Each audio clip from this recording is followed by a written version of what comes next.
Look at squirrel over here.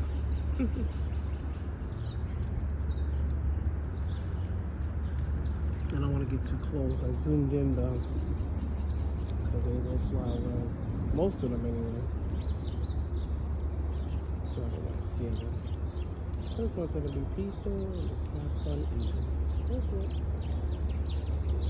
I try to come out here 4 or 5 days a week and feed them. But I have a new schedule, so I have to see how many days I can come. I go to work a little bit earlier now,